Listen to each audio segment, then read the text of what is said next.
Halo, salam jumpa teman-teman. Salam jumpa, salam sehat, dan salam satu tujuan.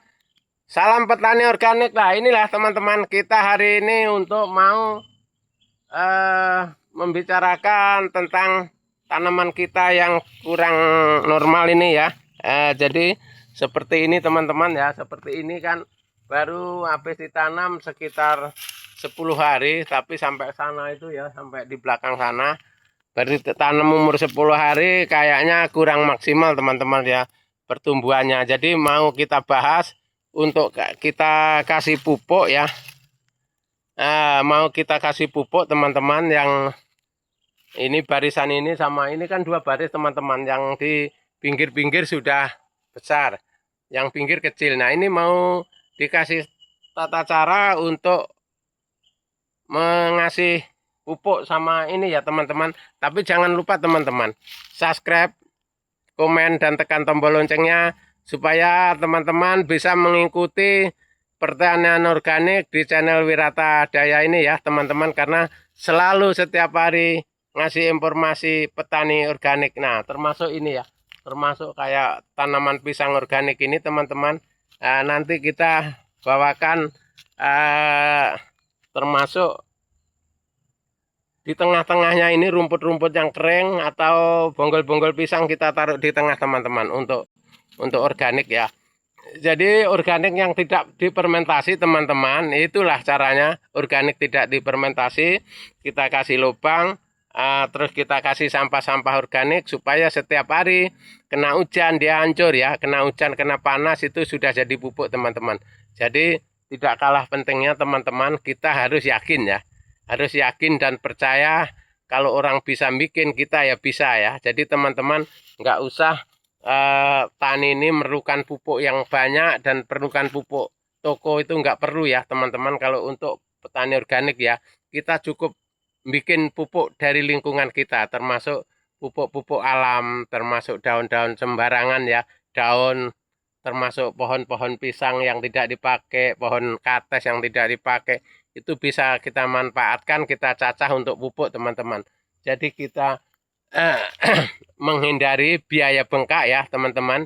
Kalau kita tani ini supaya pertani kita ringan, kita dapat hasil yang besar, biayanya ringan. Itu pastinya petani yang dipikirkan ke situ. Jadi langkah utama itu teman-teman, nyiptakanlah pupuk kompos supaya bisa menanggulangi keringanan biaya pertanian teman-teman ya.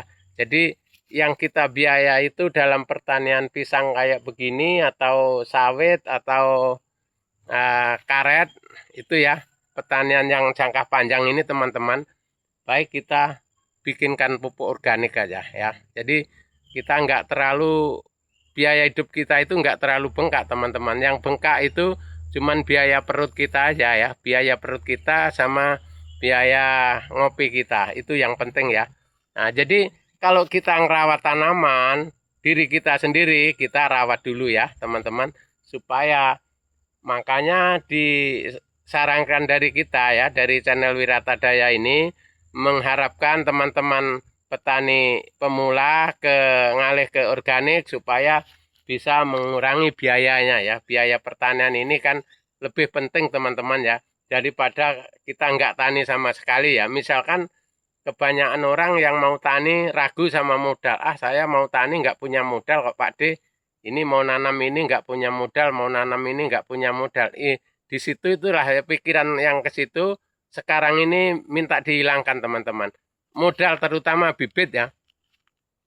Bibit ini kalau misalkan kita nanam sayuran, bisa yang murah harga 100-200 ada bibit ya di toko ya. Nah bisa beli, kalau misalkan kita nanam cabai bisa beli eceran yang di tengkulak, misalkan 50.000 kita udah dapat 1 kilo. Nah beli ke petani, itu kita blender, kita masukkan, itu kita semen, udah jadi bibit cabai teman-teman. Kita ngeringankan beban supaya kita bisa tani, bisa jual gitu loh.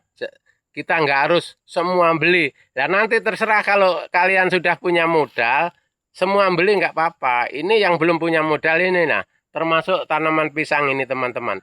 Yang belum punya modal nggak usah beli bibit. Kalau beli ini kan 5.000 ya teman-teman satu pohon ya.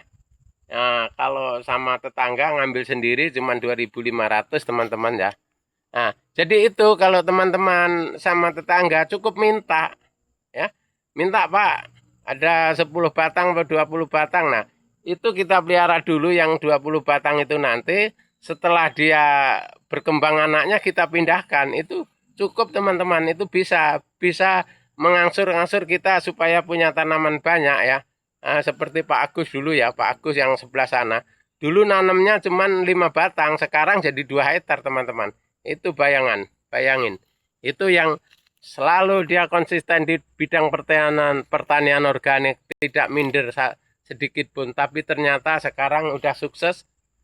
Dalam satu hari itu teman-teman sekali nebang itu dalam seminggu sekali 50 tandan, 60 tandan seminggu sekali teman-teman.